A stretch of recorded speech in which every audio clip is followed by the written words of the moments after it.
Nag-iba na po ang ihip ng hangin, mga kaibigan. Para kay Presidente Duterte. Ngayon po maninindigan daw siya, mga kaibigan, laban po sa China. Wala stick Walanjo. Sa Tondo merong walanjo Ewan ko kung meron pa ngayon noon. Titinda ng inihaw na manok. Walanjo. At alam nyo ba, mga kaibigan, katakot-takot na Facebook, fake account sa Facebook, ang tinanggal po ng FB, ng Facebook. Mga fake accounts. At ito'y na-trace sa China. Alam nyo ba kung para saan yung mga Facebook fake accounts na yan? Yan ay para siraan ang oposisyon, siraan ng mga pumupuna sa gobyerno, ngangalanan kang terorista. Bakit nila ginagawa ito? Para po, mga kaibigan, isulong ang pagtakbo raw ni Sara Duterte sa 2022 bilang presidente. Tang masama po, mga kaibigan, itong mahigit sa 100 fake accounts na ito. Alam nyo ba, ito'y natunton sa PNP at military. Bukod pa ho yan dun sa Fujian. Madalit sabi, magkasabwat po, Incheck at saka AFP, PNP. Pero meron pong babala ang Facebook, mga kaibigan, na patuloy nilang pagtatatanggalin niya mga yan. Yung mga inihahanda na yan para sa 2022. Katakot-takot na paninira na naman ng ika nga po, nakaplano, pinaplantsa. Laban sa mga makakatunggali ng Manchurian candidates. Nagtaka pa raw yata si Anyo. Asan daw katibayan? Ano yan? Walang IP address. Kaya nga natuntun kinakaila Bueno, dyan pa lang ho, mga kaibigan. Marami na tayong pag-uusapan dyan At ito raw mga hotel, businesses, makikinabang daw yan dun sa Manila Bay White Sand Project. Ang sabi ni Isko Moreno,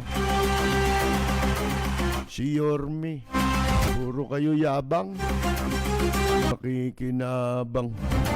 Kayo lang ang nakinabang dyan. Sagutin mo,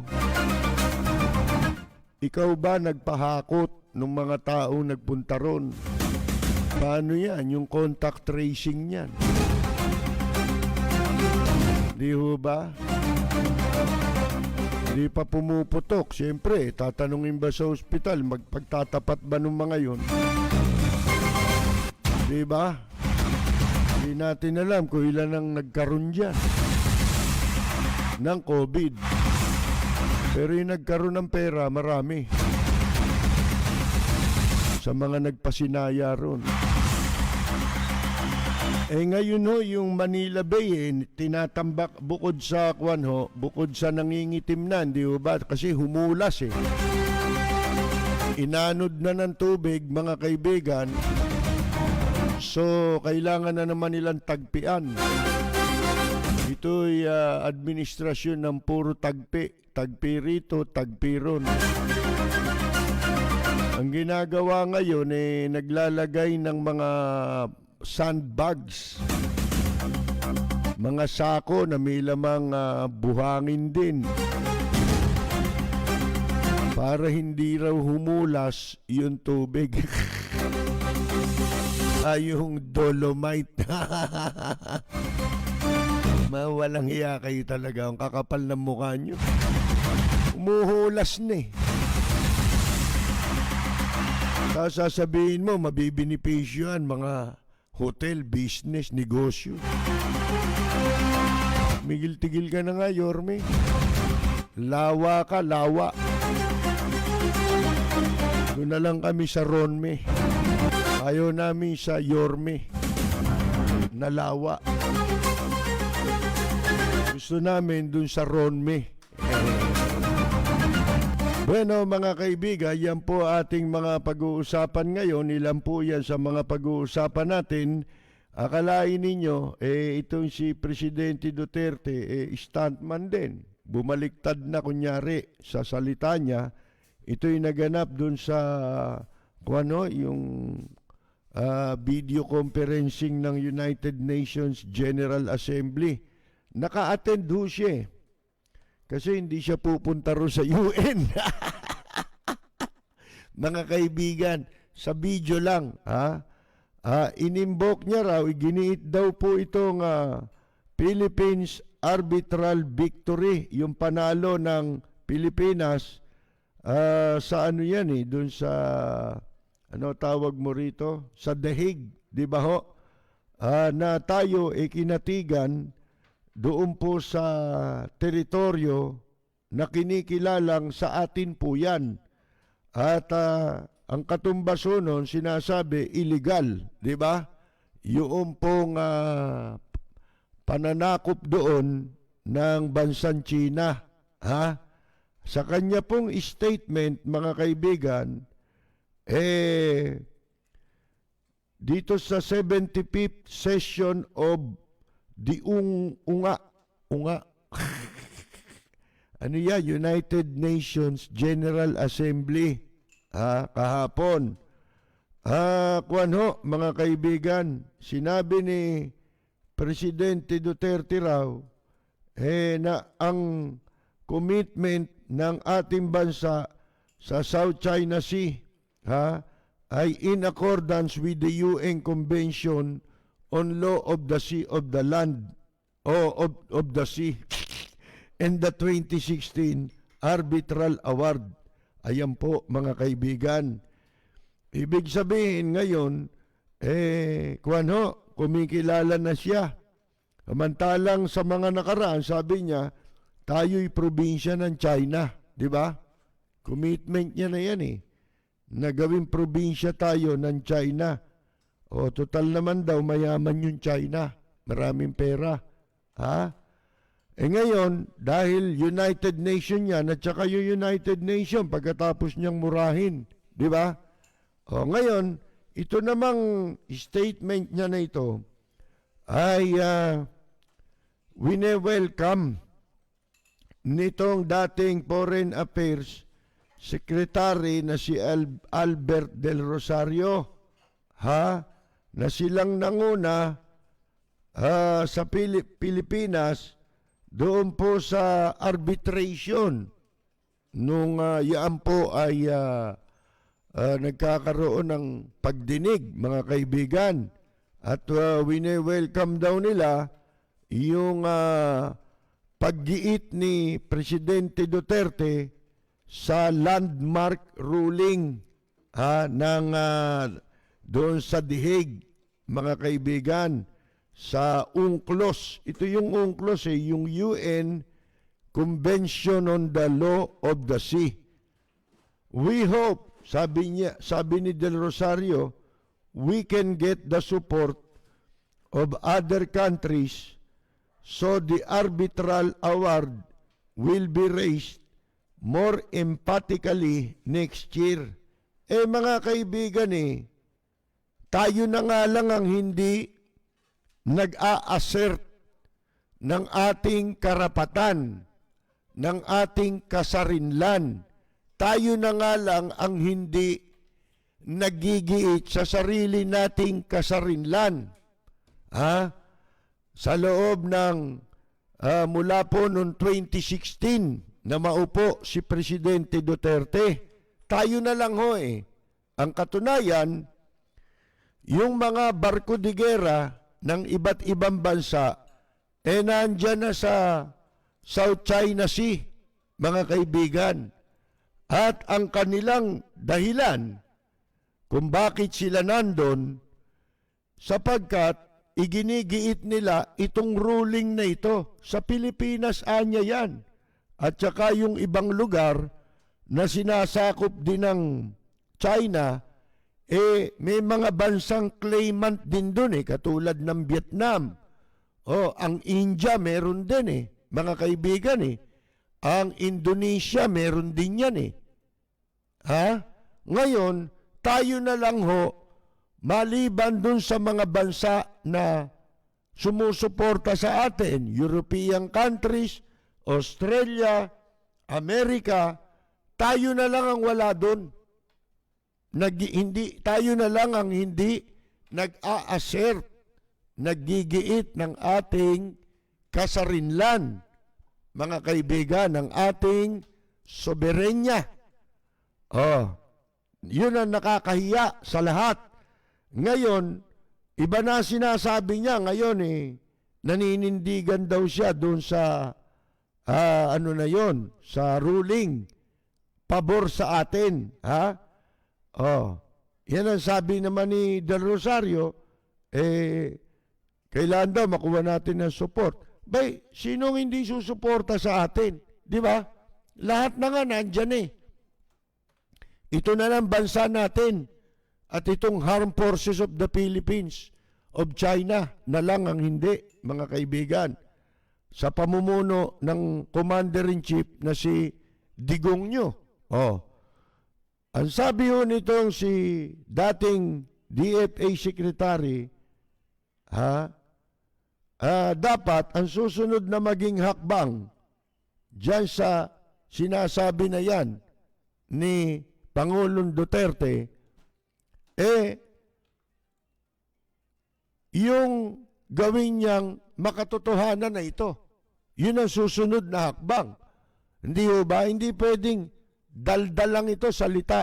Lalo na, kilala na si Presidente Duterte, wala na ngang credibility pagdating sa mga kanyang mga sinasabi, sapagkat ang kanyang sinasabi ay iba sa kanyang ginagawa. O kaya, pabago-bago siya ng kanyang mga sinasabi. Ang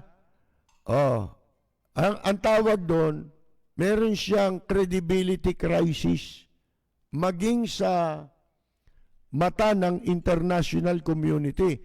Sa akala nyo ba yung sinabi ni Presidente Duterte na yan ngayon siya naman naninindigan dito talaga? Akala nyo ba basta-basta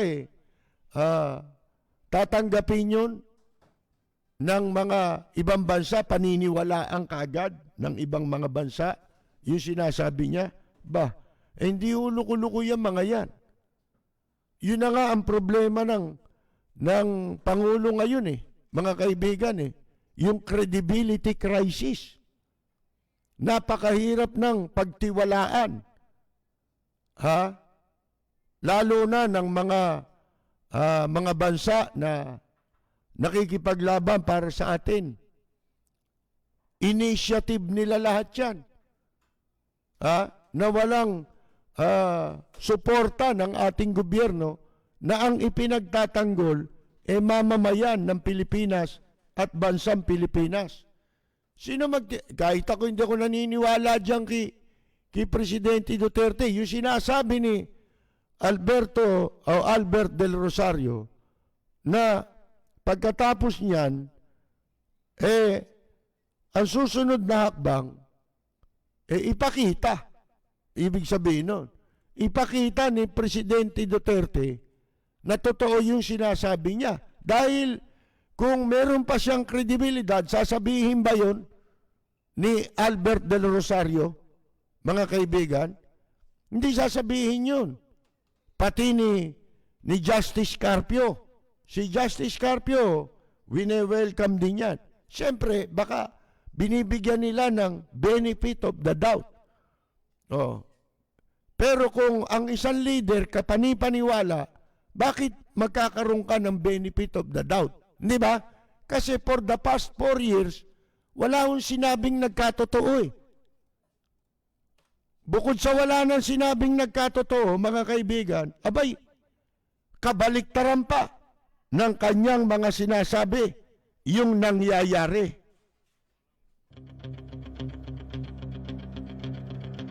Walang preno kung bumatikos. Malalim at makatwirang komentaryo. Mag-ingat ang mga politikong gumagawa ng kalokohan at baka kayo ay tamaan ng Rapid Fire! Kinatuwa rin po ni Associate Justice o Retired Senior Associate Justice of the Supreme Court, Antonio Carpio, yung pong sinabi ni Presidente Duterte. I fervently hope, sabi niya, that this is the policy. Kita ninyo, umaasa siya na ito talagang magiging pulisiya ng Duterte administration na hindi natin nakita sa nakaraang 4 na taon. Ang napanood natin sa kanya pagmumurahin yung mga bansang kumampi sa atin dyan, yung United Nations, yung Canada, di ba? Amerika, mga kaibigan, at iba pang mga bansa na naiinsulto, mga kaibigan, di ba? Nananawagan siya ngayon sa mga Southeast Asian countries. Ito tsak na sasabihin ng mga gunggong na Dutertanings, ano pa gusto nyo? Ayan na, nagbago na ng pag-iisip. Kaya sila magbabago na rin siguro. Di ba? Parang troll talaga eh. Kung saan yung sinabi, doon sila lahat. Nung sa China, walang kumikibo, laban sa China, mga kaibigan. Ang sasabihin lang ngayon ganon. Siyempre, kami matagal lang naninindigan, di ba? Na dito tayo. Hindi tayo pwedeng kumampi dyan. Bastos yan, China. Tinawag mo pang kaibigan mo yan. Dinadamay mo pa kaming mga Pilipino. Sasabihin mo, kaibigan natin ang China. Hindi, kaibigan mo lang yan. Hindi namin. Bakit? Bastos yan eh. Meron ba ganyang kaibigan na yung interest mo niyuyurakan? Dinadapurak, mga kaibigan? Kung kaibigan mo yan, mananatili ba yan dyan sa mga teritoryong inaangkin nila? Di siyempre, status ko, alis sila dyan. Di ba? Hanggang walang maliwanag na kasunduan. Yun ang kaibigan. Mga kaibigan. Pero ito, kaibigan ba ang turing niya sa atin? Ikaw lang nagtuturing na kaibigan dyan eh. Kasi gusto mong maging protector mo. Di ba? Protection mo. At yan naman ikaw na rin na nagsabi niyan. Sinabihan mo yung Armed Forces of the Philippines na kapag may nagkudeta sa inyo, tatawagin ko China. Isipin mo yon, mga kaibigan? At ang daming video niyan, di ba? May tatanggi nyo ba yan? Sabi ho ni Justice Carpio, I fervently hope that this is the policy that the Duterte administration will implement across all levels in the protection of our exclusive economic zone in the West Philippine Sea. Paano mo nga namang pagtitiwalaan ang sinasabi? Ito nang matindi. Yung sinasabi niya ngayon na naninindigan siya na atin niyang Pilipinas kasi naninindigan ka, naniniwala ka, sinasabi mo ngayon, naniniwala ka rin sa ruling. Di ba?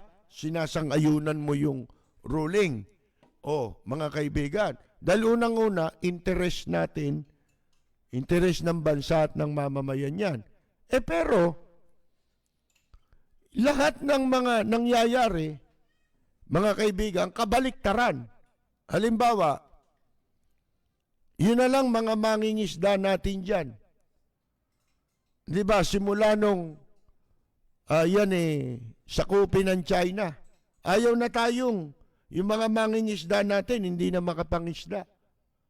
walang ginagawa ang gobyerno. Ilan na ang pininsala nila, ilan na ang namatay dyan.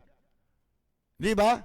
Na mga sasakyang pandagat ng mga Pilipinong mangingisda. Dahil pinatay ng mga inchik, binangga yung mga sasakyan, maraming namatay dyan. Nag-invoke ba nag-assert ba ng sovereignty ang presidente at ang kanyang administration? Hindi. Yung mga protesta-protestang sinasabi nila, walang nangyari. Bakit? Moro-moro eh. O kunyari, poprotesta kami. Pero patuloy na, wala pang sagot yung mga protesta na inihahain nila, mga kaibigan, laban sa krimen ng incheck ng China sa ating mga mamamayan na makapangisda dyan, namatay. Wala pa resulta yung mga sinasabi nilang protesta. Patuloy ang magandang nila Di ba? Ang VIP treatment sa mga incheck. At ang mga mamamayan, ang mga Pilipino, walang kakampi. Isipin ninyo yan. Kung talaga totoo yan, sana nga totoo. Paano niyan patutunayan? Abay, mga kaibigan, ngayon niya pakita na kaibigan ng Pilipinas yan o kaibigan niya yan. Talagang kaibigan niya yan eh. May kaibigan ba yung incheck? Ang kaibigan niya, pera. Mga kaibigan, kwarta ang kaibigan niyan. Walang taong kaibigan niyan. Alam naman ninyo, mga ugali niyan. Hindi ho ba? Mga kaibigan, patunayan mo. Ipa-deport mo lahat yung mga inchik dito. Bakit? Meron tayong policy. Binago ninyo eh. Tingnan mo, pati itong mga batas laban sa katiwalian. Binunutan na ng ngipin ni Martires eh. Ewan ko paano naging abogado ito. Hunghang na abogado, hungkag na abogado. Mga kaibigan, di ba? Akalain ninyo eh. Ano raw? Pinatigil na raw yung lifestyle check. Gago! Di ba? Laban sa corruption. Ba't mo'y patitigil yun? Yun nga ang paraan. Para mo malaman kung ang isang nasa gobyerno magnanakaw o hindi. Di ba? Yung lifestyle check. Yun ang magpapatunay. Mag-iimbestiga. Kung anong klaseng pamumuhay meron yan. Kung ano mga ari-arian yan. Kung yan lahat tumutugma sa kanyang sweldo bilang isang public official. Di ba kamakailan lang nagkaroon ng desisyon ng Sandigan Bayan? Ginarnish, kinumpiska yung mga property nung dating Vice Mayor ng Maynila, mentor ni Yorme, na si dating Vice Mayor Danny Lacuna, tatay ni Vice Mayor Hani Lacuna, mga kaibigan. Hindi mo ba? Bakit natuklasan na marami itong ari-arian na hindi tumutugma o proportionate sa kanyang kinikita pati na ng kanyang pamilya? Pagsamahin man lahat, imposible nilang kitain. Ano tawag mo riyan? Ill-gotten wealth. Naimpok na kayamanan sa masamang paraan. Mga kaibigan, napatunayan.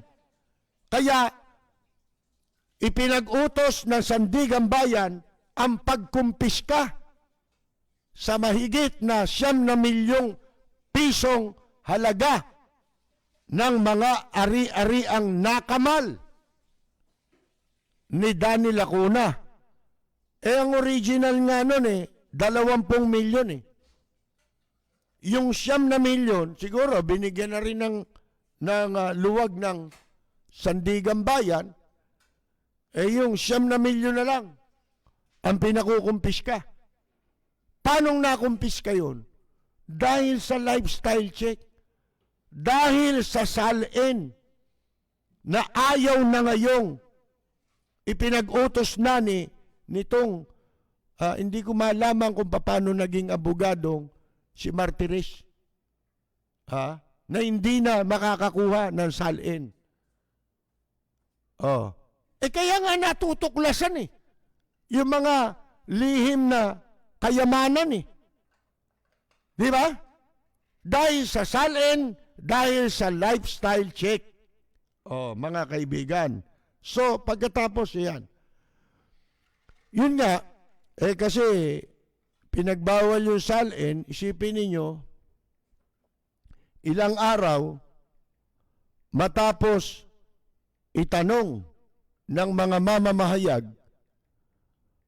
kung bakit 2 taon na mula pa noong 2018 hindi nagsasapubliko ng kanyang salin. Itong si Presidente Duterte. Pagkatapos kinu-question ni Martires, saan mo gagamitin na niya yung para siraan yung public official? Abay, wala tayong magagawa, batas yun Pagkatapos, ang sabi, dapat daw, ang dami raw butas nung Republic Act 6713. Kayo saksi malimit kung binabanggit yan. Mga kaibigan. Illogical daw yun. Wala raw sa logic yung mga ibang provision. Gago ka.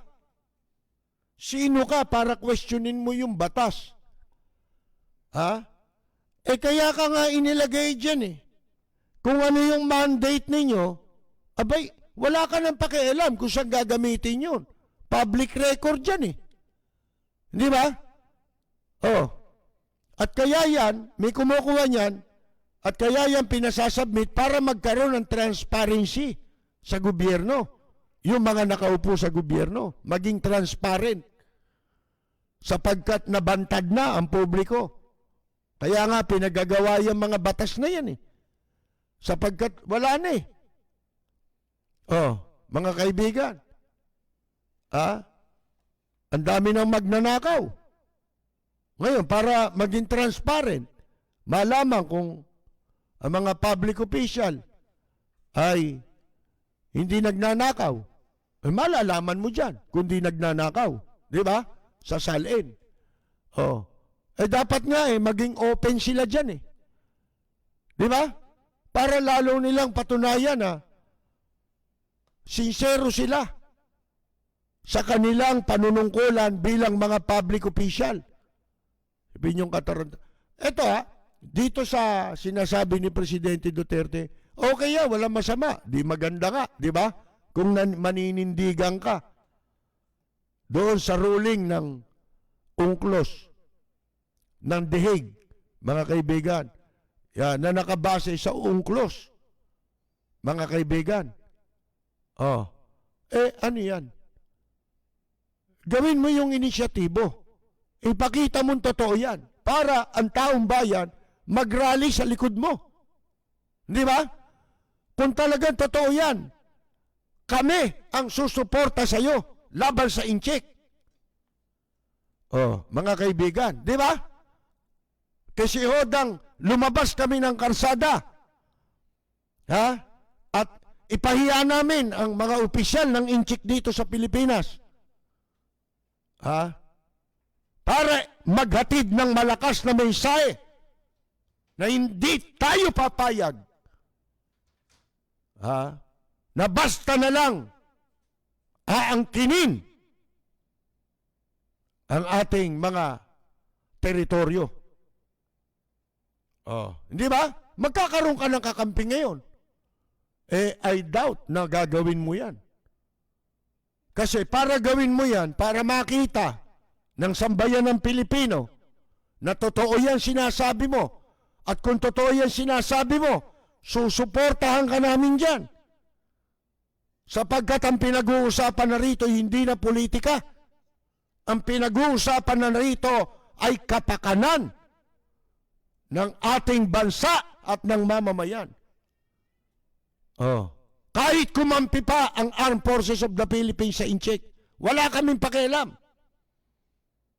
Handa naming harapin at itaya ang aming mga sarili para ipaglaban ang ating bansa. Kung totoo yan sinasabi mo. Pero bago naming gawin yan, patunayan mo na totoo ang sinasabi mo. Ano dapat mong gawin? Pasara mo lahat yung pogo. Sapagkat yung mga yan, marami ng ebidensya na nagpapakitang ang mga inchik na nagpupunta rito ay mga sundalo ng China, ng People's Liberation Army ng China. Mga kaibigan, ipatapon mo palabas ng bansa at ibasura ninyo yung visa upon arrival para sa mga inchik. Kasi pinapasok ninyo eh. Paano kaming maniniwala? Pagkatapos may installation, binigyan nyo ninyo ng prangkisa, yung China, supported ng China na kumpanya, yun dito, ang mga construction company na nagsisipasok dito, ang ginagamit na puhunan ay pera ng gobyerno ng China. Anong katarantaduhan yan? Yan lahat ng yan, yan paninindigan mo. Ngayon na sinasabi mo, maninindigan ka sa desisyon. Nananatiling yan salita. Sapagkat lahat ng nakikita ay kabaliktaran ng sinabi mo ngayon. Ipatapon mo, pasara mo lahat ang pogo. Mga kaibigan, tinanin nyo ngayon, dahil dito sa kayabangan ni Roque, tsaka nito si Cayetano, si Caldero, tinuluyan na ng EU, European Union, na kansilahin yung pong pribileyo na nagpapalibre ng buwis sa mga produktong ating ini-export sa mga bansang kaanib ng European Union. Mga kaibigan, baka akala ninyo ganun lang yun. Ang epekto nun, hindi lamang mababawasan ang kita ng mga negosyo para pumasok ang dolyar dito sa Pilipinas. Hindi lang yun. Marami sa mga kababayan natin ang mawawala na ng trabaho. Mga kaibigan, sabi mo, itaya mo, 200,000, ba malaki yun? Kaya bang pakainin ng gobyerno yun? Kaya bang buhayin ng gobyerno yun kung mawawala ng trabaho yun? Hindi naman eh. Ano ba ikinagalit nila? Kasalanan ba nitong mga nag-i-export? Hindi naman nila kasalanan eh. Kasalanan ng mga nasa gobyerno natin. Katunayan, mayabang pa. Cayetano. Gulong daw. Ang mundo raw bilog. Mga kaibigan. Ibig sabihin, tayo, may sinabi pa eh. Tayo pa raw magdidikta eh. Darating ang panahon. Kailan panahon? Panahon nino. Ito mga nananaginip ng Technicolor. Kumbaga nga sa kwan eh. Sa mga mamamayan, ito mga Pilipino, hindi na nag-aalmusal to eh. Pagkagising pa lang sa umaga, may kalaban na kagad eh. Kalaban niya yung almusal eh. Mga kaibigan eh. Tapos ganyan kayo magsalita, mga hayop kayo. Di ba, yan kuwano, mga kaibigan, katarantaduang malaki. Walang preno kung bumatikos. Malalim at makatwirang komentaryo. Mag-ingat ang mga politikong gumagawa ng kalokohan at baka kayo ay tamaan ng Rapid Fire! Ang sabi nga po no, may nagkasabihan na the proof of the pudding is in the eating. Tis to see is to believe. Di ba? Mga kaibigan, ito naman sila Lacson, sipsipang kagad. Galing ng presidente na. Hindi naman kayo nananawagan sa kanya Nagawin nyo yan Di ba? Para nang sa ganon, ito, di ba ito sila Del Rosario? Kasi sila humawak niyang kasong yan kasama si Associate Justice, retired Senior Associate Justice Antonio Carpio. Kasama yan mga kaibigan sa mga nakipaglaban sa mga dumiskurso para makakuha tayo o mapaboran tayo ng desisyon na kumikilalang ang mga teritoryong inagaw sa atin ng China ay atin yan. Mga kaibigan, sipin ninyo, wala kasi tayo nakita. Itong mga mambabatas, di ba, ilang ulit kong sinasabi, wala bang maninindigan sa inyo? Wala na kaming leader. Wala nang namumuno sa mga taong nagmamalasakit sa bansa at sa mga mamamayan sapagkat hindi kumikibo ang mga mambabatas.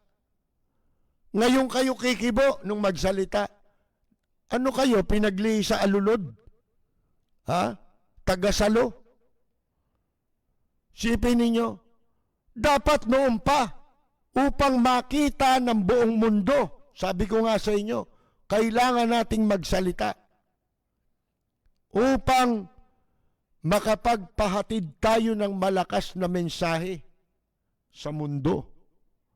Lalo na sa mga bansang nagmamalasakit sa kapakanan natin. Nakakahiya naman tayo mismong mga pinagtatanggol, ipinaglalaban. Ang sarado ang ating mga bibig. Di ba kayo nahihiya? Yan sila Senator Lacson. Mahiya kayo. Wala naman kayong sinasabi na dapat manindigan siya. Ngayon, nakikiayong kayo para mapabuti na naman kayo. Para yung ang pangalan ni Lacson, si Senator Atras Abante ito Aabante, aatras. Mga kaibigan, wala naman kayo Hindi kayo makapanindigan dyan lang sa subdivision ninyo sa Ayala Alabang. Gaano kayo karami dyan na public official at mga mambabatas na nakatira dyan? Pero bulag kayo. Gaano karami ang bahay dyan okupado ng mga inchik? Kahit hindi ako taga riyan, alam ko. Mga kaibigan, sapagkat mga kapitbahay ninyo ang nagsasabi sa akin. Bulag kayo. Ngayong nagsalita na, ngayong may UN, nakikisakay kayo para makaangkas na naman kayo sa publisidad. Dapat ginawa ninyo ang paninindigan ninyo. Di ba? Baka dahil doon ay mapilitan siya kahit walang yun. Ano sinasabi natin? Bakit walang resolution ng Senado para ipatigil ang visa upon arrival? Nakikinabang kayo Alam ba ninyo kung sino pinakamalaking player dyan sa Pogo na nagpapasok ng mga inchik dito at sa mga construction na yan bukod kay Dennis Uy? Sino? Di ba si Kim Wong yung iniligtas ninyo sa pagnanakaw ng pera ng Bangladesh na $81 million.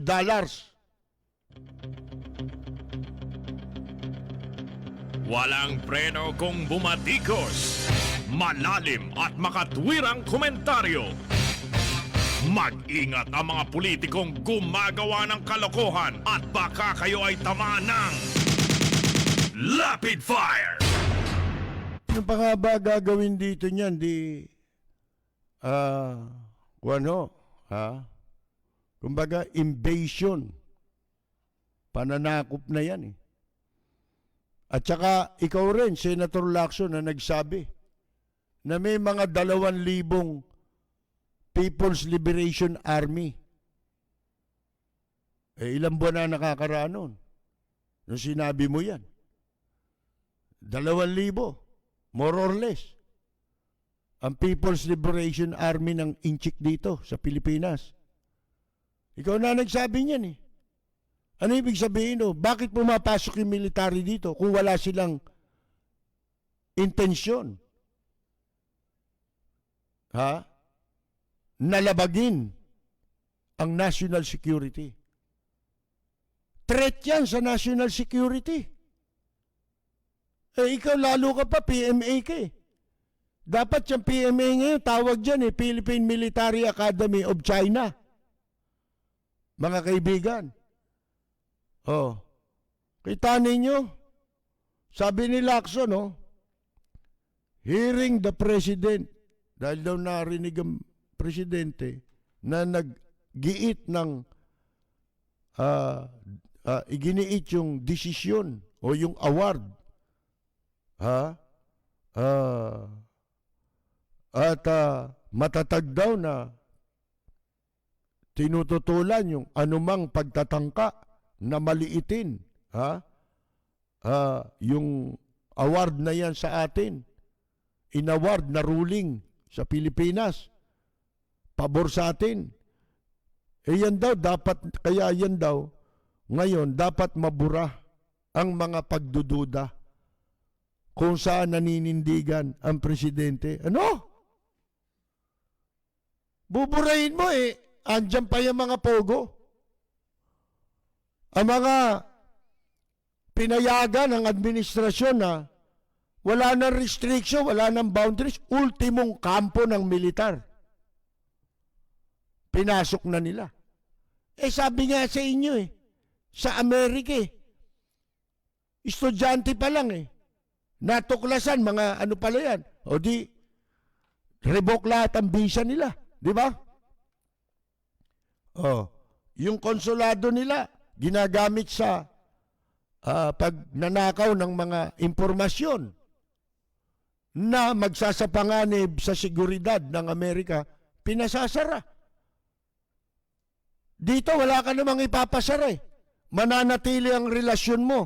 Hindi mo naman pinasasara yung Chinese Embassy. Ang ipasasara mo, yung pogo, illegal yun. At ipababasura mo yung visa upon arrival. Ipa-deport mo lahat ng inchik dito na nakapasok. Magagawa mo pa ba yun? Yan ang duda.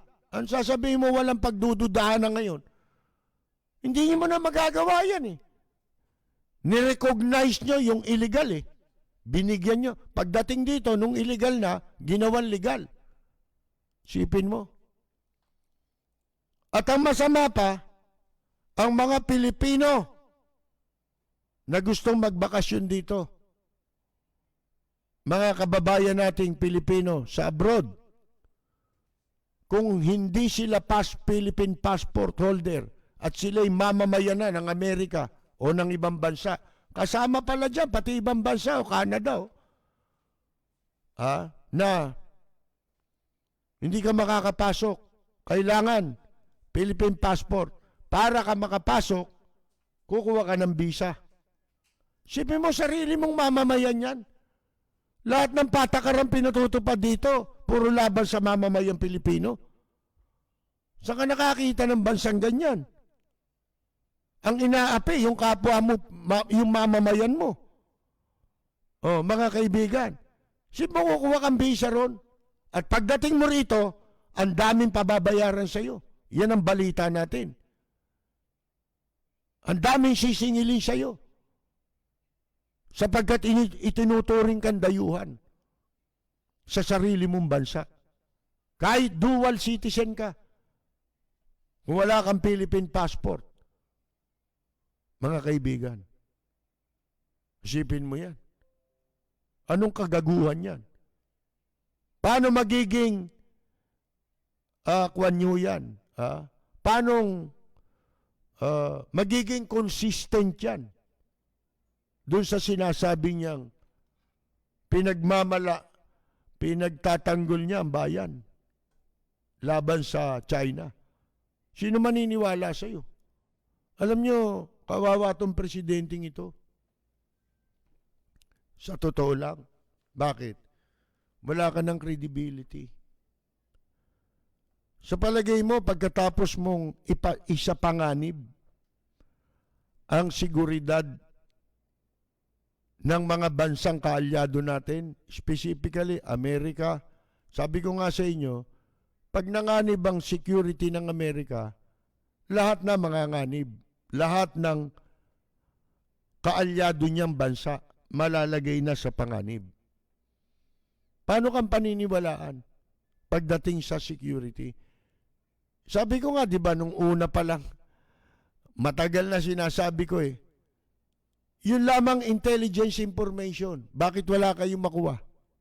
Wala kayo. Di ba sinabi ni Dolphin Lorenzana, hindi raw lalang kung ano nangyayari doon, pero alam nila, may mga military installation sa mga teritoryo sinakop ng China. Ba't wala kayong information? Ang Amerika meron. Ba't hindi binibigay? Lalo para silang nagbigay ng impormasyon sa kalaban. Kung ipasa nyo sa incheck, sino maniniwala sa iyo? Pagtitiwalaan mo ba yung ganyan tao? Kumbaga, may negosyo ka, kukuha ka ng kahero. Kailangan mo kahero, may restaurant ka. Maghanap ka ng cashier. Ano kukunin mo? Yung may record ng pagnanakaw? Siyempre hindi. Di ba? Paano ka pagtitiwalaan? Double talk ka. Dalawa bibig mo. Hindi ka naman si Mocha, dalawa bibig mo. Si Mocha, dalawa bibig niyan. Kasi may nagsabi sa akin ano sabi sa akin two heads are better than one daw. Si Bibian at saka si Mocha, iba naman. Two mouths are better than one. Dalawa bibig nila parehong gumagana yun mga kaibigan yung dalawang bibig nila. Ngayon, yan po, napakahirap ng, wala na. To see is to believe. Di ba? Sabi nga the proof of the pudding is in the eating. Mga kaibigan. Paano mo patutunayan yan? Yan yung sinasabi nating mga barometro. Para maramdaman ng China na talagang totohanan yung sinasabi mo at maramdaman din ng mga kaalyado nating bansa na totohanan yung sinasabi mo. Wala ka ng kredibilidad sa pagsasalita Wala na Double talk di ba? Iba sinasabi mo ngayon, iba bukas. Iba yung sinasabi mo, iba yung ginagawa mo. Ini-expect mo dahil dyan sa talumpati mo lang yan, na-erase na lahat. Yun ang gustong palabasin ni Senator Lacson. Kung nga Senator Lacson, manapanap ka ng isyong medyo magiging kapanipaniwala ka. Kaya minsan ayaw na namin basahin yung pinagsasabi mo Hindi na kami naniniwala sa iyo. Di ba? Magsasalita ka ngayon. Bukas, kakambyo ka. Kayo itong pare-pareho ka hindi marunong manindigan Nakikisakay kayo. Media mileage, mga kaibigan, para mapag-usapan sila. Hindi ka naman kasali dyan. Oh. Di ba? Wala naman kayong ginawa. Sana kung may ginawa kayo, katulad ni Carpio, katulad ni Albert De Rosario. Ganito lang yan eh. Yung isang tao, di ba? Nakita mo, nasira ang buhay ng isang tao. Sasabihin mo, kakilala mo pa naman. Hindi mo man kaibigan, kakilala. Ito talaga si ano. Kasi ikaw yung ginawa mo, ganito, ganon eh. Yan ang ugali nyo eh. Wala ka namang ginawa nung yung tao nangangailangan ng tulong bago siya napariwara. Di ba? Sana tinulungan mo tapos tsaka ka nagsalita. Ngayon hindi eh. Kayo, wala namang kayong ginawa eh. Nagbibingi-bingihan kayo, bulag-bulagan kayo sa pasukan ng mga inchik dito eh. Ningas kugon. Mga kaibigan. Oh, di ba? Bakit? Meron kayong iniiwasan. May protector yung mga inchik na yan. May arrangement yan. Bakit kayo papayag kung hindi kayo namamantikaan ang uso ninyo? Di ba? Sana kung talagang totohanan, pwede kayo magsalita ngayon. Oh, katulad ni Justice Carpio, sila may credibility na magsalita. Bakit? Meron silang ambag na malaki dyan eh. Sila yung mga tumindig eh. At nakipaglaban para tayo makakuha ng pabor na desisyon. Oh, mga kaibigan. Wala eh. Wala nang naniniwala. Ha? Kakaawa. Sayang lang yung effort nyo kung di nyo tututuhanin. Lalo kayong mababaon sa kahihiyan. Yung mga pinagsasasabi nyong yan. Oh. Aantayin namin kung, sabi ko nga, subukan mong totohanin yan, gawin mo lahat yung mga sinasabi natin. Pauwiin mo lahat yung mga inchik na yan. Kansilahin ninyo yung visa upon arrival. Ipasara ninyo mga pogo. Oh, di ba? Oh. Sisimulan naming manawagan. Suportahan ka namin laban sa China. Wala, inilagay mo kami sa panganib lahat eh. Kinumpormiso mo kami. Yung mga kasunduan na yan, kayo lang ang nakinabang dyan. Walang Pilipinong nakinabang dyan. Ultimong construction dito tinatayo. Ang nagtatrabaho, inchik. Construction worker, inchik. Ano napala ng Pilipino riyan? Oh. Sipin ninyo yan. Kaya, at face value, tatanggapin mo yon, paniniwalaan mo yon. Yung mga salita nila Del Rosario, sila nagbibigay pa sila ng baka sakali totohanin. Saka si Justice Carpio, di ba? Baka sakali yun. Benefit of the doubt, mga kaibigan. Pero ako, hindi na ako maniniwala eh. Unless merong katibayan. Ano yung katibayan? Yung sinasabi natin. Pasara mo, pogo. Lahat. Ha? Oh, ipa-deport mo. Pa-cancel. Yung mga inchik na pumasok dito simula nung administrasyon mo. Kanselahin ninyo. Lamukusin ninyo. Yung inilabas na department order ni Aguirre na nagbibigay ng visa upon arrival sa mga inchik dito sa ating bansa. Lapid at sa mga listeners ngayon, binabati ko ang inyong programang Lapid Fire sa matapang at makatotohanang pagbabalita. Lagi po nating pakinggan ang programang Lapid Fire ni Kapersil Lapid. Ito po ang inyong katrupa at kaibigan, Manny Pacquiao. Maraming salamat po. Magandang gabi po sa inyong lahat. Ito po si Nonoy Zuniga, nag-iimbita sa inyo na sumubaybay at makinig lagi sa Lapid Fire. Ito ang programang mapanuri, may tapang at napapanahong komentaryo. Dito tayo sa Lapid Fire. Walang preno kung bumatikos. Malalim at makatwirang komentaryo. Mag-ingat ang mga politikong gumagawa ng kalokohan at baka kayo ay tamaan ng Lapid Fire!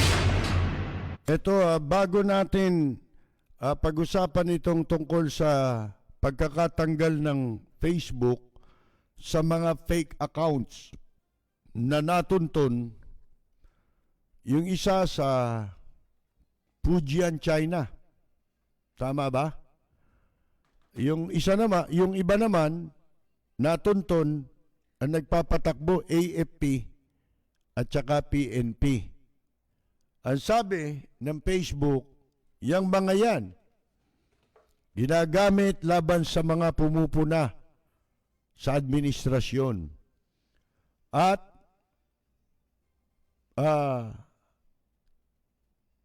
suspecha nila suspecha. Guro, nakakita sila ng na si Sara Duterte ang ikinakampanya para sa susunod na presidential election. Obvious ba? Minsan, nung nandun tayo sa isang himpilan na pinanggalingan natin, nagsalita itong mayabang na si Sara laban sa isang religious organization. Pinagbanta ang kakasuhan kapag raw itinuloy yung worship service nilang regular worship service. Kailangan mo ba sabihin yun? Nabi ko nga alay, yung tatay mo, magiging presidente ba yan kung di dyan sa religious organization na pinagbabantaan mo ngayon? Sobrang sobrang believe sa sarili. At saka, ang balita natin, kapag ka merong mga potensyal, merong mga political figure na potensyal na makalaban sa 2022, mga aso niya rito, natataranta, sinisiraan, di ba? Sila Vico Soto, sino pa? Yung iba, maliban sa kabig nila. Kailangan Manchurian candidate. Hindi yung kandidato na maglilingkod sa bansang Pilipinas. Kung hindi, gagamitin nila para maglingkod sa China. Ngayon, itong kahapon, nagsalita ito, di ba to si Martires doon sa pagdinig, sa budget hearing yata ito ng Kongreso, mga kaibigan. Unahin ko to. Kasi kinapos tayo ng banat kagabi rito Alam nyo itong si Martires, bakit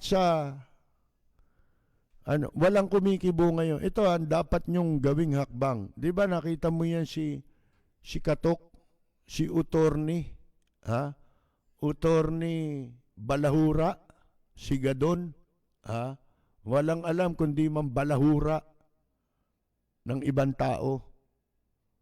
Magsipsip,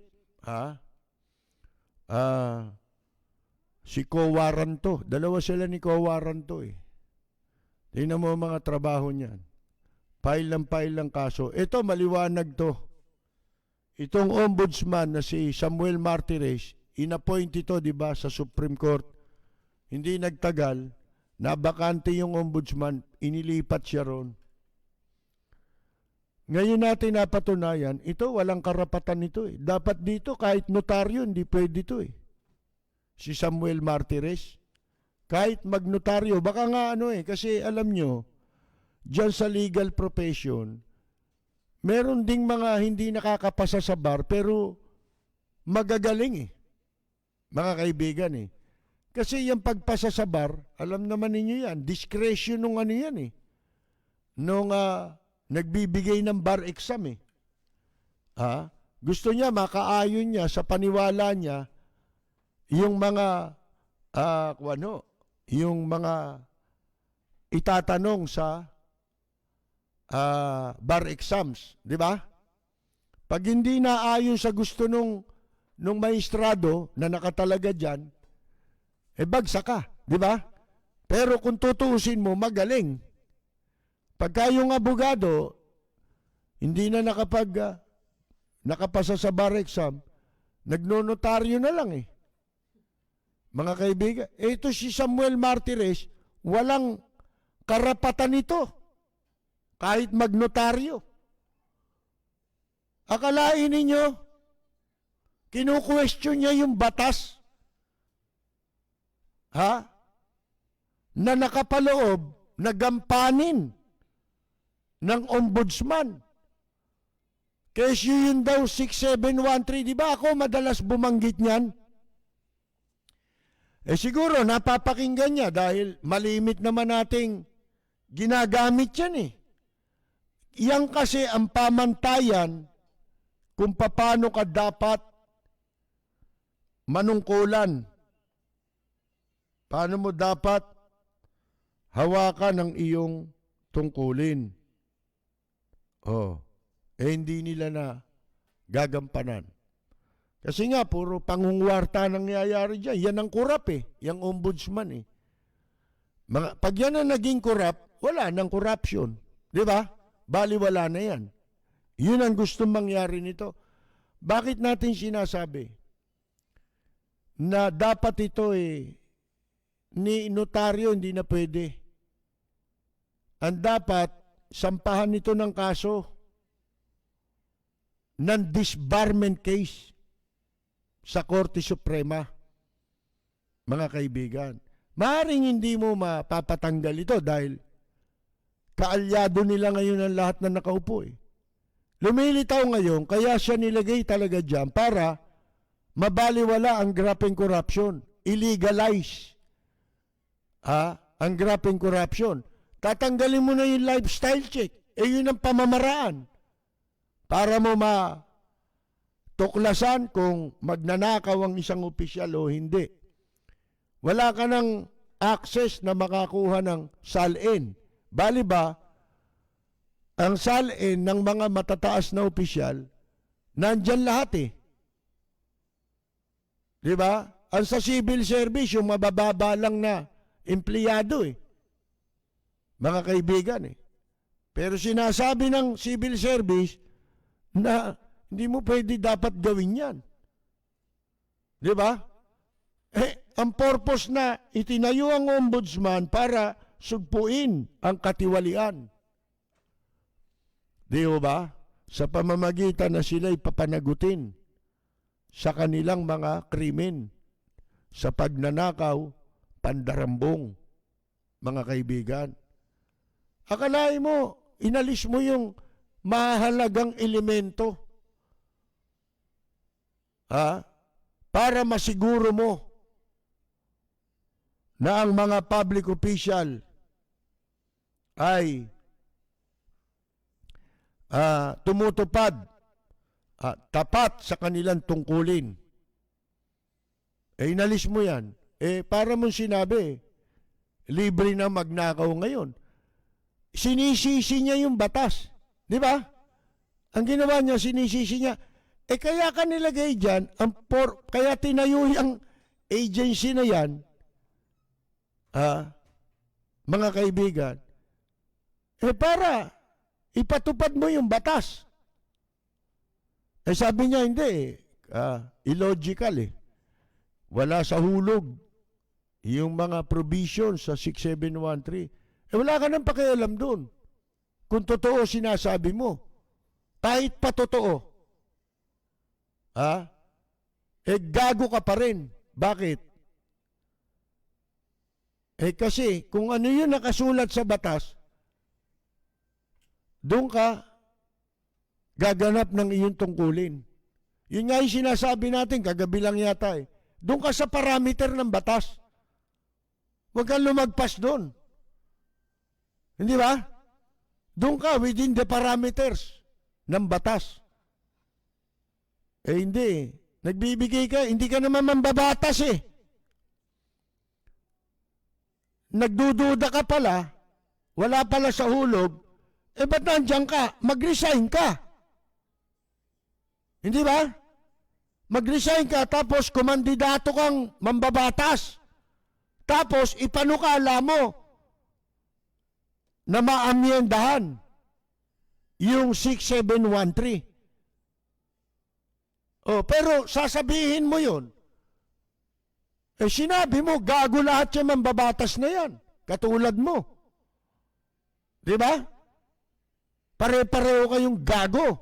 Yun ang ibig mo sabihin. Ginagawa mo yung pinatutupad sa iyo yung tungkulin na mali pala. Eh di gago ka. Ba't nandiyan ka? Ang dapat dyan kay Martires, disbarment. Matanggalan ng lisensya sa pagiging abogado. Ha? Bakit? Ang tawag dyan sa sinasabi ni Martires, ignorance of the law. Yung ignorance of the law, basihan para ang isang abogado matanggalan ng lisensya. Oh, yan oh, challenge. Walang gagawa eh. Paano kaalyado? Mga kaibigan, dapat itong mga lawyers ng Integrated Bar of the Philippines, magpakita kayo ng tapang ngayon. Pailan ninyo ng disbarment case. Hindi ba ignorance of the law yun? Hindi ba niya alam?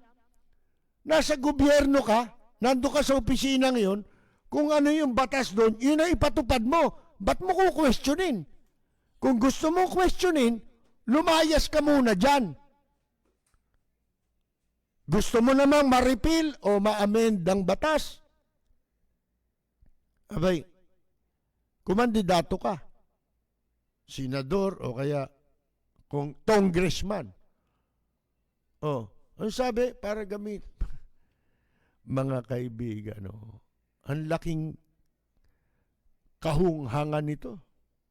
Ang laking katangahan po nung sinasabing yun ni Martires. Walang preno kung bumatikos. Malalim at makatwirang komentaryo. Mag-ingat ang mga politikong gumagawa ng kalokohan at baka kayo ay tamaan ng Lapid Fire! Alam niyo, sinabi niya pa na ano raw, nahirapan daw silang kumuha ng mga testigo sa kaso laban sa mga magnanakaw o kinakasuhan. Isinite niyang example o binanggit niyang example, yun daw mga espekulasyon ng corruption sa Bureau of Customs. Kung saan ang mga investigador hindi makakuha ng ebidensya dahil walang may gustong tumistigo. Eh gago pala kayo eh. Wala bang, kung ang titistigo rin nasa Bureau of Customs, wala magagawa yung kung iko-compel nang uubligahin ng ombudsman na tumistigo. Wala magagawa yun. Bakit? Pwede siyang kasuhan eh. Di ba? Public official sila, employees eh. Isusubpuena mo yan, pwede bang hindi tumistigo yan? Pag yan eh, nilabasan mo ng subpuena, kalokohan sinasabi mo, tinatarantado mo publiko, pati batas. Ha? Ito tahasang pagtarantado na ito. Kakabuisit. Kung totoo yung sinasabi mo, bakit ang daming nakasuhan nung hindi ka pa nakaupo dyan? Bakit may mga nahatulan? Bakit si Danny Lacuna, dating Vice Mayor ng Maynila at tatay ng Vice Mayor ngayon? Mentor ni Yorme. Ha? Bakit yun, no? No, 1 linggo lang nilabas ang desisyon, di ba? Na pinakukumpiska ari-arian. Halagang 9 na milyong piso. Ill-gotten wealth. Bakit yun nagtagumpay? Ang pinagbasihan doon, SALN. Meron siya mga dineklara sa kanyang SALN na imposible niyang makamal kung ang pagbabasihan lang ay sweldo kahit ng buo niyang pamilya. Dahil yung buo niyang pamilya, asawa niya, mga anak niya, tumistigo eh. 2 silang kinasuhan, silang mag-asawa eh.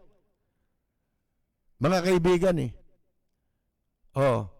Kung hindi dahil sa SALN, malalaman mo ba na mayroong ill-gotten wealth yan? At dyan mo rin mapapatunayan, pati yung hindi diniklara. Halimbawa ako, may natuklasan ako, isang opisyal, merong property.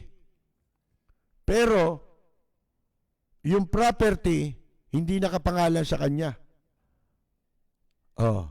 Mapatutunayan mo yan. Halimbawa, may kasong nangyari ganito sa customs. Isang mataas na opisyal ng customs. Dati. Ito'y inireklamo sa ombudsman. Alam niyo kung sino nag-file ng complaint sa kanya? Nag-complain sa kanya? Hipag niya. Mga kaibigan. Bakit? Itong hipag niya, meron siyang bahay niya sa Ayala, Alabang. Siyempre, hindi niya dideklara yun. Ipinangalan niya sa hipag niya. Siguro, yung hipag, may hinihingi na hindi niya naibigay. Kaya ang ginawa, isinuplong siya sa ombudsman. Ngayon, nung inimbestigahan na, kinasuhan na siya, hindi niya inamin. Nanindigan siya, hindi akin yan. Nagsisinungaling yan. Mga kaibigan, ano nangyari sa property? Hindi niya ngayon magalaw. Nabulok na yung bahay sa Ayala, Alabang. Mga kaibigan, hindi niya mahawakan. Kasi once na-claim niya yun, mapapatunayang iyo nga yan. Iniiwasan niya. Di ba meron pa mga kaso sa Bureau of Customs? Hindi ako magbabanggit ng pangalan. Inimbestigahan. Kaya yung mga yan, pag may ill-gotten wealth, nakikipag-usap yan, alam nyo kung kanino? Sa PCSO. Yan, isang paraan, PCSO. Palalabasin, tumama ka sa loto. Para yung kayamanan nila ay, pag natunton, may magagamit silang dahilan. Hindi yan, hindi ko ninakaw yan. Tumama ako ng jackpot sa loto. Magpapakuha pa litrato yan Di ibig sabihin, kasabwat yung PCSO, di ba? Ganon. May mga gumagawa po niyan, mga kaibigan. At syempre, mga taga-customs, karamihan ngayon ng mga magnanakaw sa customs, mula nung panahon ni Gloria, hindi na nagdideposito ng pera yan sa bangko. Syempre, gago ba yung mga yan? Alam nyo, ginagawa niya mga yan. Magpapatayo ng bahay, bibili ng bahay, yung loob ng bahay, pagagawa nila ng vault, yung kamukha sa bangko. Doon sila nagtatago ng pera. Natandaan nyo yung ampatuan? Di ba nung ni-raid yung bahay doon sa Maguindanao? Pinasok yung bahay. Nakita bolt na malaki, di ba? Oh, may sariling bolt parang sa bangko. Sipin ninyo yan. Ganyan na ngayon ang ginagawa ng mga magnanakaw sa gobyerno. At saka yung nagdideposito ng pera sa ibang bansa. Halimbawa, sa mga bansa dyan sa, anong tawag mo dyan? Caribbean. Kasi yan ang negosyo nila, magtago ng salapi. Kaya ninakaw mo yan, galing sa droga yan. Yun ang trabaho nila, yun ang negosyo lang ng ekonomiya nila, ng bansa nila. Kumikita yun ng certain percentage. 15% yata nung deposito mo. Kung annual yan o kung ano man yung kasunduan dyan. Di ba natunton marami yan na nagtatago sila ng pera dyan? Isa na si ERAP. Kanino nakapangalan? Kay JB Ejercito. Di ba na Bulgar yan? Yung Panama report na sinasabi. Mga kilalang tao sa mundo. Mga leader ng bansa, mga politiko, doon na nagtatago ng pera. Yan ang mga pamamaraan nila. Hindi ho ba? Tapos sasabihin nito kaya wala kaming nanguhuli, sabi. Dahil yung mismong nagrereklamo, takot. Nagfile nga ng... sabi nga sa'yo, kahit anonymous, hindi naman kailangang para magkakaso yung opisyal, magko-complain ka. Sasabihin mo, ito, nirereklamo ko. Dinadahilan mo lang yan . Kahit anonymous ang complaint, pwedeng aksyonan niya ng ombudsman. Lumalabas, pagka yan, nagkakaso, kung sino man ang inireklamo sa ombudsman, hindi na importante ron ang nag-complain. Sila ang magpoporso ng kaso. Ang ombudsman. Ang gagawin niyan, isubpay na lahat ang mga dokumento at mga tao. Hindi naman makakatanggi isang ahensya dahil sila ang kakasuhan. Mga kaibigan, kapag tumanggi sila, hindi ba obstruction of justice yan? Hindi ba? Gago ito Mga kaibigan pinaglululoko tayo nito. Ang tanda na nito, isipin mo, ngayon lang nabuko. Wala palang karapatang maging abogado to. Tapos, sinabi niya ito sa hearing ng Kongreso sa budget hearing, mga kaibigan. Sabi niya, matagal na may duda ako sa provision ng batas tungkol dyan. Sa lifestyle check, mga kaibigan, doon sa sa 6713. Ay, mga kaibigan, sipin ninyo. Tapos, humihingi siya ng budget. Wala na pala kayong ginagawa, humingi ka ng budget. Di ba? Ang laking kagagawa. Walang kumikibo sa mga congressman. Isa lang ang bumusisi sa kanya. Yung pang party list. Babae. Mga kaibigan. Kumontra. Pero lahat tahimik Paano? Makikinabang sila sa ginagawa ni Martires. Wala ka nang gagawin. Humihingi sila ng 4.6 billion budget para sa 2021. Pero yung kanilang pondong inihingi, binawasan ng Department of Budget ng DBM. Ng 1 billion, kaya 3.6 billion. Mo, laki ng pera. Wala tayong gagawin kundi pasweldohin na lang sila. Wala na silang trabaho. Ang gagawin niya, man-blackmail na lang sila ng lihim. Siyempre, papayag na yung mga opisyal pagka binlockmail nila kaysa malabas sa media, di ba? Eh kung alam ng publiko, mahirapan silang gawin yon. Kaya lahat ng pamamaraan na maitago ang mga kaso, mga kaibigan, dapat dyan gawing archive Department of Archive, mga kaibigan. Kasi hindi nagagana yan Paano pang gagana yan? Sige nga. Halimbawa na, inalis na yon yung mga sinasabi mo.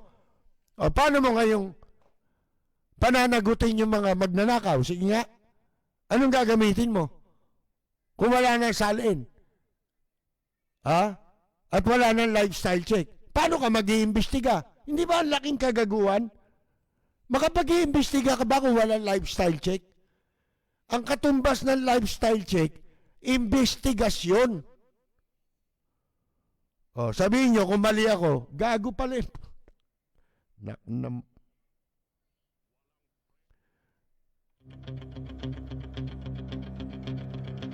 Walang preno kung bumatikos.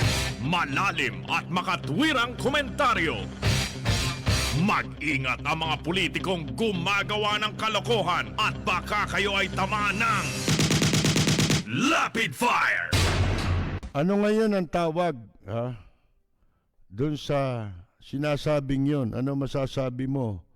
Bad Eli Kuyukot Soriano. Gago! Tanga! Inutil! Tarantado! Bagay, di ba? Mga kaibigan. Ngayon, itong Facebook, isinara yung fake China-based accounts. Sipin mo, mga account ito na nakabase sa China. Meron ditong pinadala sa atin na parang kung paano ito teka sandali hanapin ko lang eto mga kaibigan, yung tinanggal na account ng Facebook, na-trace po ito sa Fujian, China. Ang main focus, activity origin, doon sila nagbukas ng account. China ito. 155, 155 Facebook accounts. 11 pages. Ibig sabihin may mga page, di ba? Facebook page. Ang follower, 133,000. At siyam group page, di ba? 61,000 ng members. 6 na Instagram accounts, 150 followers. Binabayaran nito ng advertisement na $60. Mga kaibigan, main content, ang main content na nilalaman sa China ito, yung Sara Duterte's potential presidential campaign in 2022 at tsaka yung West Philippine Sea issues. Edi, backup sila ng China. Doon pa lang, paano mong paniniwalaan yung sinabi ni Presidente Duterte? Sige nga. Na siya maninindigan sa ruling, arbitral ruling, na pabor sa atin, laban sa China. Kita na ninyo, mga kaibigan. Ito pa, activity origin, Philippines, links, AFP at saka PNP. 57 Facebook accounts ang gamit. Merong 31 page FB pages na 276,000 ang followers, 20 Instagram accounts, 5,500 followers. At binabayaran, ginagastosan ng $1,100, $1,100. Ang pinaka-content naman ito, kaya tinanggal ng Facebook, anti-activism, pro-terror bill, at saka red tagging. Yung red tagging, yung pararatangan ka na pangangalanan kang komunista. Paano yung pangangalanan komunista? Nagtataka nga kami. Baka itong AFP natin, komunista na eh. Bakit ikanyo? Pinapapasok ninyo yung inchik eh. Hindi ba ang pinaka-komunista, ang inchik talaga komunista? Yan China? Communist yan eh. Communist China. Mga kaibigan. Tapos ang palalabasin mong komunista rito, yung mga pumupuna sa gobyerno. Sipin ninyo yan. Ito, natuklasan. Naku po, mga kaibigan. Nalechi na tayo talaga. Kaya, ang isa sa magagawa natin, sa panahon ng kung matutuloy ang eleksyon, huwag kayo masyadong didepende ng paniwala sa FB. Kaya madalas tayong naloloko. Nalilin lang tayo. Tamo si Yorme, mahilig sa TikTok, tsaka sa FB Live. Di ba? Yan sila. Kasi may trolling din silang inupahan eh. Kaya nga napalabas nila na justify ang panalo nila eh. Nakaduda-dudang panalo, mga kaibigan. Sipin ninyo yan. Ito pa ang sinasabi ho ito nakakakilabot na. Itong isinarang mga Facebook accounts, mga kaibigan, na na-trace sa AFP. Sipin ninyo yan. Tsaka PNP. Mga troll networks na nanggugulo sa Pilipinas. Mga kaibigan, sipin ninyo ito. 57 Facebook accounts. Doon pa lang, isang labag sa batas dyan, yung paggamit ninyo ng Facebook. Binababoy ninyo yung Facebook. Di ba? Sabi ko nga sa inyo, dapat maging responsable tayo. Tayo nagpapakahirap manawagan, ako nga black ng black, di ba?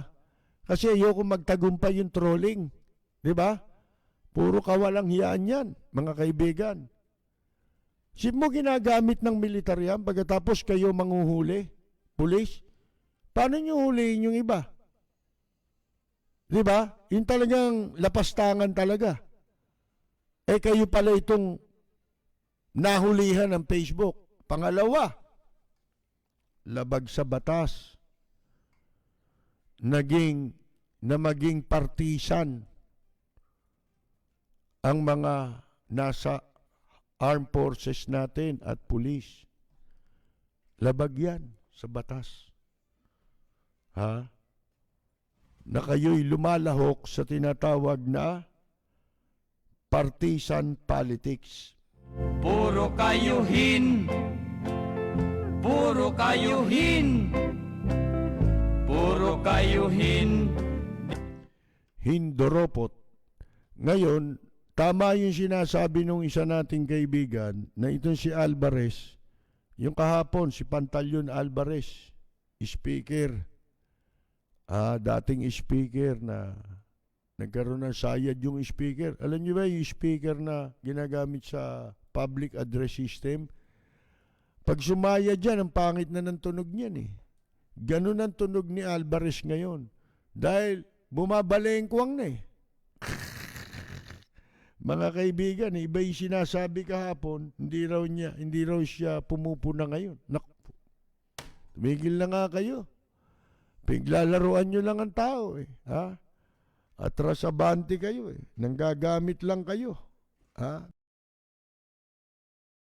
Ito ngayon, may nakikita akong post ng larawan ni Vice President Leni Robredo. Tumatanggap siya ng mga tulong mula sa publiko kung kani-kanino para magamit sa mga dapat tulungan dito sa pandemya. At hindi lang yon, pati na sa pagbubukas yata ng klase. Ngayon, ako na may napapansin ko lang, alam naman ninyo na gusto rin nating makatulong. Wala nga lang tayong mapagkatiwalaan. Di ba? Kanino natin bibigay? Sa magnanakaw? Siyempre, dun sa pwede natin pagtiwalaan. Naisip ko lang to, kung gusto ninyong samahan ako sa konting magagawang tulong, mag-ipon tayo na ating maitutulong. Kung gusto ninyong makibahagi sa pagtulong, makaipon tayo ng pwede nating bahala na silang si Vice President Leni Robredo, ang kanyang opisina, na kung sakasakali ay gamitin kung saan nila magagamit yan. Total, siya lang naman ang pwede natin pagkatiwalaan ngayon. Yung iba, wala na. Baka waldasin lang. Maliit lang naman ang ating magagawa. Hindi naman tayo mga mayayaman pare-pareho. Pero dahil nakikita natin parang hindi masyadong natutulungan yung ginagawa, itinataguyod na pagtulong ni Vice President Leni Robredo. Sana makagawa tayo sa ating palatuntunan ng kahit na maliit na bahagi upang sa kanya natin ipadaan. Kasi hindi tayo nakasisiguro kung sa iba. Noon nga nagbigay kami sa Red Cross, di ba? Nung Yolanda. Nagpa-concert ako dun sa Kwan buhay pa si kaibigan nating Arthur. Ayan, yung nanalo sa Asia Got Talent, di ba? Si Payne Flores. Marami tayong mga working musicians po yun. O yung sina Bobby Mundihar, tumulong yan doon. Nakalikom kami ng pera. At yun ang aming itinulong. Hindi namin alam ngayon, matiyak, kung nakarating. Kasi hindi man lang kami inimpormahan ng kwan Itinan over namin officially, may receipt naman. Pero hindi man lang sinabi sa amin, yung naitulong ninyo ay dinala sa ganon. Diba? Wala O kung ano ginawa nila, mga kaibigan. Dito siguro, kay Vice President, wala naman siyang masamang record, di ba? Ang ganda nga ng report ng COA sa kanya Siya pinakamalinis sa COA Lahat tad-tad ng corruption mga kaibigan bueno, yan gagawin natin. Ako, meron na akong sarili kong perang konting ipon, sasama ko na lang dyan. Dahil matagal na rin tayo nag-iisip kung paano tayo makakatulong sa ilang mga kababayan natin. Wala tayong pamamaraan. Ito gagawin natin. Dito ko pararaanin kay Vice President Leni Robredo.